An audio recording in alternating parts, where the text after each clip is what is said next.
കാസർഗോഡ് നഗരസഭാ ചെയർപേഴ്സണായി ഷാഹിന സലീം അധികാരമേറ്റു. കാസർഗോഡിന് വികസന വിപ്ലവം സൃഷ്ടിക്കുന്നതിനാവശ്യമായ പദ്ധതികൾ ആവിഷ്കരിക്കുമെന്ന് ഷാഹിന സലീം പറഞ്ഞു. കാസർഗോഡ് നഗരസഭാ ചെയർപേഴ്സണായി മുസ്ലിം ലീഗിലെ ഷാഹിന സലീം അധികാരമേറ്റു. തുരുത്തി 16-ാം വാർഡിൽ നിന്ന് 215 വോട്ടിന്റെ ഭൂരിപക്ഷത്തിൽ വിജയിച്ചാണ് ഷാഹിന നഗരസഭാംഗമായത്. കാസർഗോഡിന്റെ മുഖച്ഛായ മാറ്റുന്ന തരത്തിലുള്ള വികസനത്തിനും മുന്നേറ്റത്തിനുമായി മികച്ച പ്രവർത്തനം തന്നെ കാഴ്ചവയ്ക്കുമെന്ന് ഷാഹിന സലീം പറഞ്ഞു. കാസർഗോഡിൻ്റെ നഗരത്തിൻ്റെ മുഖച്ഛായ മാറ്റുന്നതിനുള്ള പദ്ധതികൾ ആവിഷ്കരിക്കും. ഏറ്റവും പ്രധാനമായി ഒരുപാട് പ്രശ്നങ്ങൾ നേരിടുന്നുണ്ട്.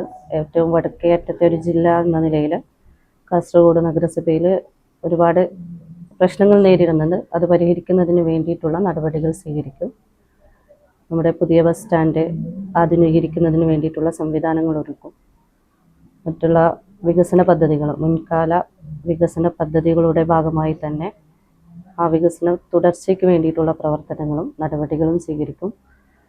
മുൻകാല പദ്ധതികൾ, ഭരണസമിതിയുടെ ഒരുപാട് പദ്ധതികൾ പൂർത്തീകരിക്കാനുണ്ട്. അത് ദ്രുതഗതിയിൽ തന്നെ പൂർത്തീകരിക്കുന്നതിന് വേണ്ടിയിട്ടുള്ള സംവിധാനങ്ങൾ ഒരുക്കും.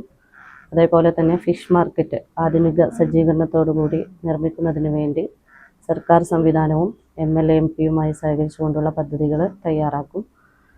ഈ ടൗണിൻ്റെ മുഖച്ഛായ മാറ്റണമെങ്കിൽ ഒരുപാട് ഇന്നോവേറ്റീവായിട്ടുള്ള പ്രൊജക്റ്റുകൾ ആവിഷ്കരിക്കണം. അതിന് 2 വർഷത്തേക്കുള്ള മാസ്റ്റർ പ്ലാന് തയ്യാറാക്കിക്കൊണ്ട് ജനങ്ങളുടെയും ജനപ്രതിനിധികളുടെയൊക്കെ അഭിപ്രായങ്ങൾ തേടിക്കൊണ്ട് കൂടുതൽ വികസന വിപ്ലവം സൃഷ്ടിക്കുന്നതിന് വേണ്ടിയിട്ടുള്ള പദ്ധതികളൊക്കെ ആവിഷ്കരിച്ചുകൊണ്ട് നടപ്പാക്കും. നിലവിൽ വനിതാ ലീഗ് ജില്ലാ ജനറൽ സെക്രട്ടറിയായ ഷാഹിന സലീം നേരത്തെ ചെങ്കള പഞ്ചായത്ത് പ്രസിഡന്റായിരുന്നു. ചെമ്മനാട് പഞ്ചായത്ത് പ്രസിഡന്റായിരുന്ന മുസ്ലിം ലീഗ് നേതാവ് കലക്ടർ അബ്ദുൽ ഖാദറിന്റെ മകളാണ് ഷാഹിന സലീം. MBA ബിരുദധാരിയാണ്. ചെയർമാൻ സ്ഥാനത്തേക്ക് BJP-യിൽ നിന്ന് ശാരദയും മത്സരിച്ചിരുന്നു.